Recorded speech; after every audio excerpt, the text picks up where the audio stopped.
जय श्री गणेश। शिव जी के ललाट से भौमोत्पत्ति। नारद जी बोले, हे विष्णु शिष्य, हे महाभाग, हे वीरे, हे शिव भक्तों में श्रेष्ठ, हे प्रभु, आप शिव जी की इस लीला को प्रीति पूर्वक विस्तार से मुझसे कहिए। सती के विरह से युक्त होकर शिव जी ने कौन सा चरित्र किया और उत्तम हिमालय पर्वत पर तप करने के लिए कब आए? शिवा और शिव जी का विवाद और कामदेव का विनाश किस प्रकार हुआ? पार्वती जी ने तपस्या कर कर किस प्रकार कल्याणकारी शंभु को प्राप्त किया? हे ब्राह्मण, इन सब बातों को तथा महान आनंद देने वाले अन्य सुंदर चरित्रों को मुझसे कहिए। सूजी बोले, नारद जी के इस प्रकार प्रसंग को सुनकर लोकाधिपतियों में श्रेष्ठ ब्रह्मा जी शिव जी के चरण कमल का ध्यान करके अति प्रसन्नता पूर्वक कहने लगे। ब्राह्मण बोले, हे देव ऋषि, हे शिव वर्य, मंगल करने वाले, उत्तम भक्ति को बढ़ाने वाले पावन शिव चरित्र को आदर पूर्वक सुनिए। अपने पर्वत पर आकर प्रिया के विरह से दुखी शंभु ने प्राणों से भी बढ़कर अपनी प्रिया सती देवी का हृदय से स्मरण किया और वह अपने गणों को बुलाकर उन सती के लिए शोक प्रकट करते हुए, लौकिक गति दिखाते हुए उनके प्रेम वर्धन गुणों का अत्यंत प्रेम पूर्वक वर्णन करने लगे। और लीला विशारद वे शिव जी ग्रोश्चित उत्तम आचरण को छोड़कर दिगंबर हो गए और पुनः सभी लोकों में भ्रमण करने लगे। सती के विरह से दुखी हुए भगवान शंकर को कहीं भी सती का दर्शन प्राप्त नहीं हुआ था।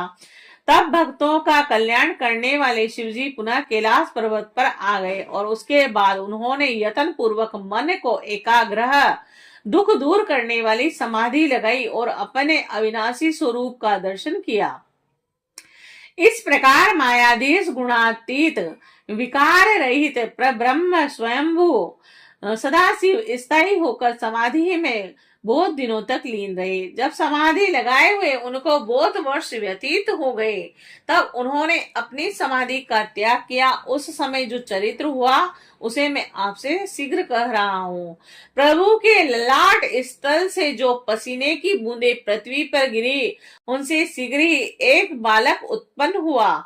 हे मुने, वह 4 भुजाओं से युक्त अरुण वर्ण वाला, अत्यंत मनोहर रूप वाला, अलौकिक तेज से संपन्न, श्रीमान, तेजस्वी तथा शत्रुओं के लिए दुस्सह था। वह बालक उन लोकाचार रत परमेश्वर शिव के सामने समीप आकर साधारण पुत्र की भांति रोने लगा और उसी समय भगवान शंकर से भयभीत हुई पृथ्वी बुद्धि से विचार कर अत्यंत सुंदर स्त्री का शरीर धारण करके प्रकट हो गई और उसने शीघ्रता से उस सुंदर बालक को अपनी गोद में उठाकर रख लिया और प्रेम से उसे अपना दूध पिलाने लगी।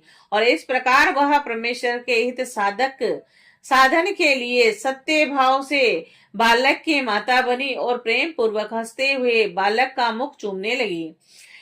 तब कौतुक की सृष्टि करता तथा अंतर्यामी शंभु इस चरित्र को देखकर उसे पृथ्वी जानकर हंस करके बोले, हे धरणी, तुम धन्य हो, तुम मेरे पुत्र का प्रेम से पालन करो। यह श्रेष्ठ बालक मेरे महा तेजस्वी पसीने से उत्पन्न हुआ है।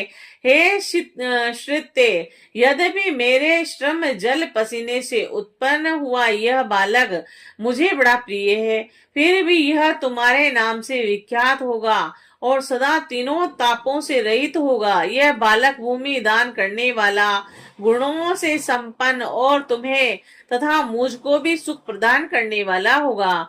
अतः तुम इसे रुचि के अनुसार ग्रहण करो। फिर ब्राह्मण बोले, विरह वेदना से थोड़ा सा मुक्त हुए भगवान शिव इस प्रकार कहकर चुप हो गए और वस्तुतः निर्विकारी तथा सज्जनों के प्रिय वह प्रभु शिव जी लोकाचार का अनुसरण करते हैं।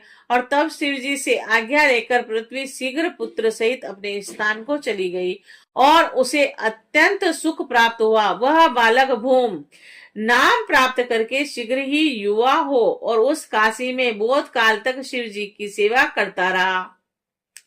इस प्रकार वह भूमि पुत्र विद्वेश्वर की कृपा से ग्रह पद प्राप्त कर शुक्र लोक से भी आगे दिव्य लोक में चला गया। हे मुने, मैंने सती के विरह युक्त शिव चरित्र को कहा।